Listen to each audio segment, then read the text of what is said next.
You sell the way you buy. You sell the way you buy. This is a conversation I had just yesterday with a young lady who I see almost like a daughter, and she is a high ticket closer for some high ticket organizations. So we were jabbing yesterday about sales, and this was a conversation that we had, and I thought you might benefit from like almost like eavesdropping on that conversation, so to speak. Money should never be the goal, but it is a fantastic outcome of doing the right things and doing the right things right. So she was sharing with me how she did a pretty hard close on someone who had just rolled up on the offer, meaning they weren't aware of the provider before. There was no pre-context before seeing the offer. So they saw the offer, they opted in, booked the discovery call. She was the closer. And not only did she close that sale,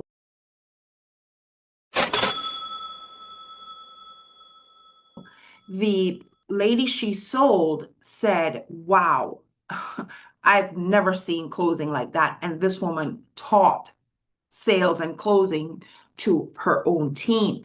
So she was just sharing that with me, and her mindset around selling is like she's a dog with a bone. She's a dog with a bone. That's her mindset. So as we were talking, I said, that's not how I do things. And I said, maybe I'm just projecting. And she said, 100%. So, and that's true. So I have done my own sales training, but we always filter things through our own lives. That's why I said we sell the way we buy.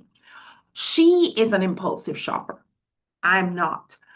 I wrote the Bible on business. I live by Matthew 25:14 through 30, about the parable of the talent and being a profitable steward with what God has entrusted me with.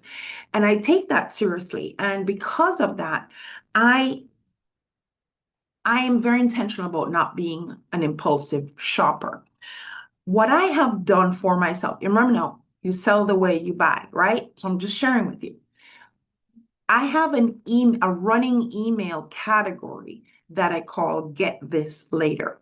When I stumble upon something that is of interest to me, something that I was thinking I would have bought right then and there, I deliberately and intentionally send myself an email with the link so I can go back to, or notes where I saw the thing. And it's almost like the 3-day wait to buy a gun or the 3-day wait to get married. And I give myself this 3-day window. If in the 3 days I still want the thing, I absolutely am going to get it. But if in 3 days my desire for it has quenched, it was spontaneous, it was not thought through, and I determined that I don't really want it. Not necessarily need it, want it, because we're going to make emotional decisions and then justify them after the fact. So you buy something because you want it, and then once you've purchased it, you justify why you buy it with the logic. But we usually don't truly buy on logic. So having said all of that, because of how I buy, it also has influenced how I sell. Bear in mind, I have certifications in sales, especially from the Grant Cardone program. And if you know anything about Grant Cardone, if you've been doing in sales at all and you've run across his training, he is an almost a sort of an arm twister. He's a definite hard closed guy. In fact, one of his stories that he shared was that he had so pursued a lead to the point where the man got a restraining order on him. Okay. So he is truly like a dog with a bone. That is not me, even though I've been through his program and even though I've been through many others like it. So my background in sales too, I actually came to TV because I had this financial message, not only my book, but I was in the insurance game, and I have gotten many awards for sales and promotions and all of that. And I'm on the leaderboard and all that. So I'm making the sales, but I do sell the way I buy. Now, when it comes to PSI TV and being in TV, it has shown up in the way I sell. So when I have a discovery call with someone who is exploring if TV is a fit, I'm quite fine if they say, I got to think this through or I got to talk to my wife. And yes, I know how to overcome those objections because I have been trained through the hard closing strategies. But because that's how I am the kind of person who, even though everything has been put in front of me, I still want to think about it. Now, the caveat is if this is like I'm bleeding out, right? I'm about to die. Yes. So there are levels of desire, and these levels of desire will also influence how people show up to the sales process. So if you, I'm going to use an example. Let's say you're smoking recently, you started smoking, and you notice that, if you run out of cigarettes, you're a little bit, oh, you got to go get a pack of cigarettes. Now you're beginning to think, maybe I'm getting addicted. So if you ran into a program that says stop smoking, it might flash on your radar and you might be interested, but it's not a big urgent pressure because while you might be concerned about your smoking habit development, it's not yet reached a critical level. Now, there are some people who are very progress minded that will prevent a thing, but history has shown, data has shown that we are more going to go for things that are more urgent. That, in other words, you will spend more to avoid a loss than you will to pursue a gain. That is standard. There's no question about it.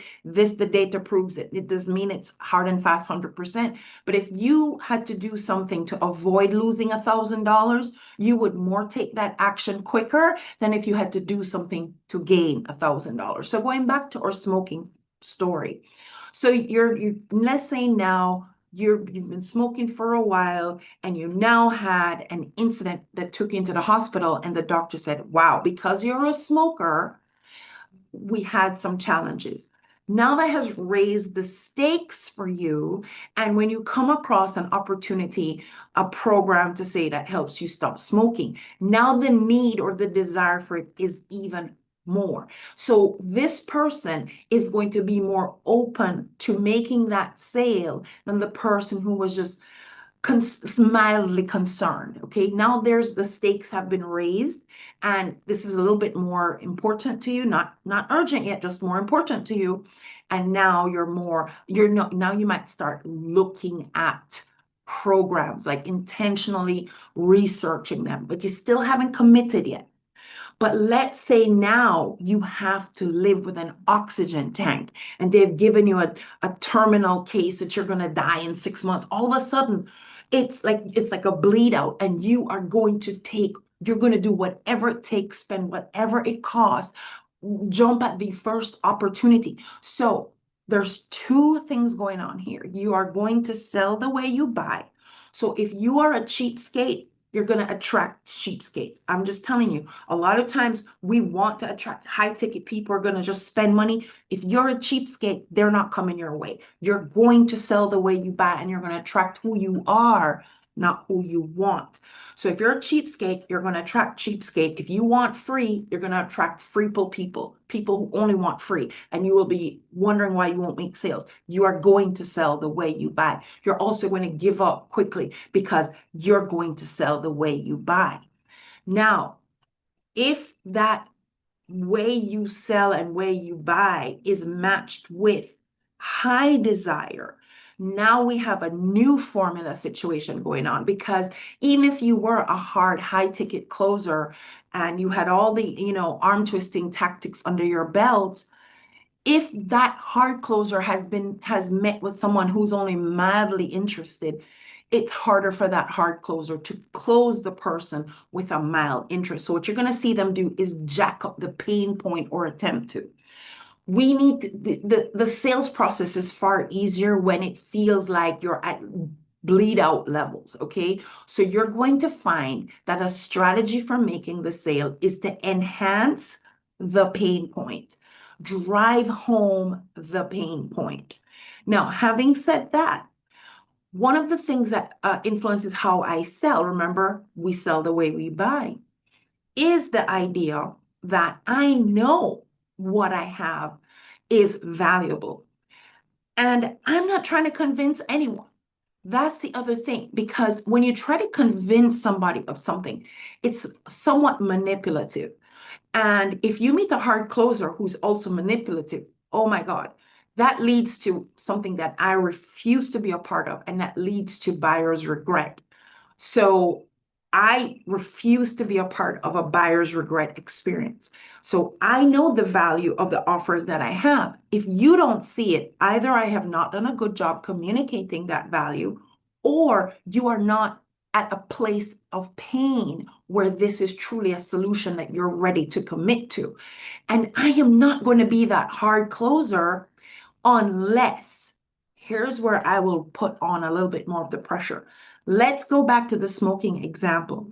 And I am the daughter of someone who has now been given a terminal diagnosis. And I'm like, Mommy, please, you have to stop smoking, please. And I will now start to really put on the pressure, because I know that I have what you absolutely need, and that you are at critical levels, and that there are some people who just have all sorts of reasons why it's hard for them to choose themselves. So sometimes there some people are in self-sabotage mode.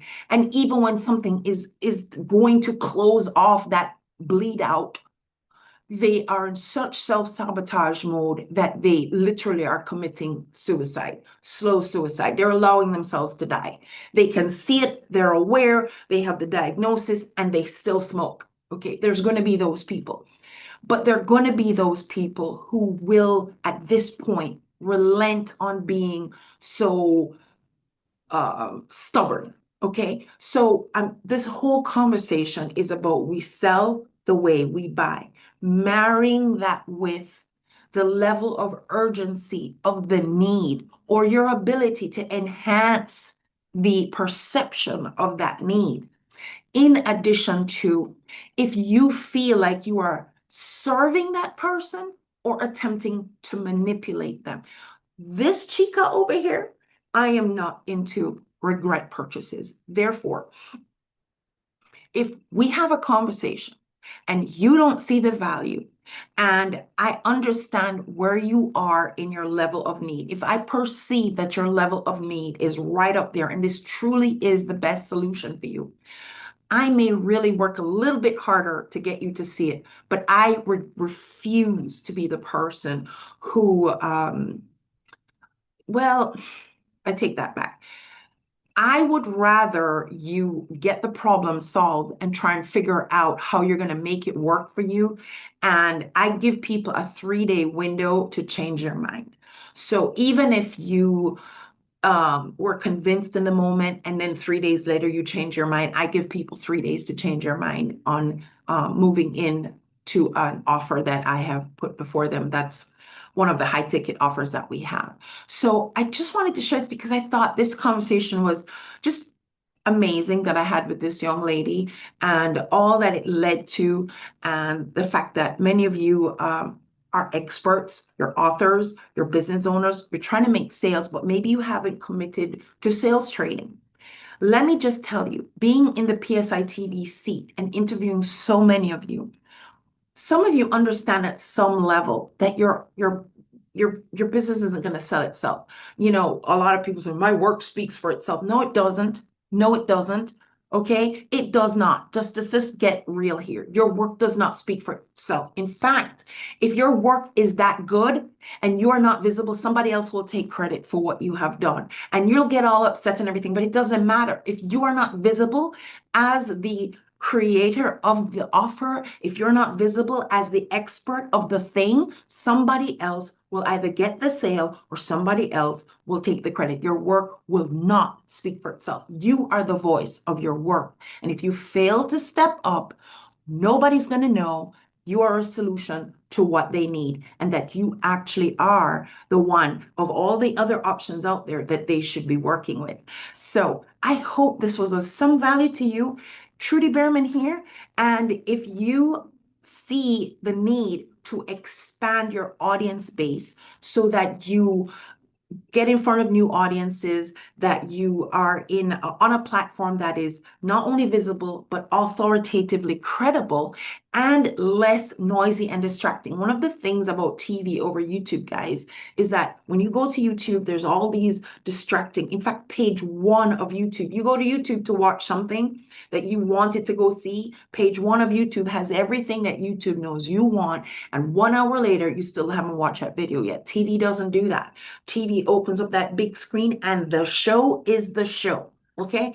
And over at PSI TV, we have determined to be ad-free TV. So therefore, once we've gotten the audience's attention, we don't break it for the dimes that we're going to make from ad sales. Okay. So that being said, I am looking forward to working with you. And if you see the value or you're curious enough to explore further, then connect with me. I do have different packages depending on what you need. So I cannot make a generic offer because I don't know who you are. I don't know where you are. I don't know what you need. However, if TV is a level of curiosity for you, then connect with me and we can see if TV at whatever level is a fit for you at this time. I look forward to connecting with you.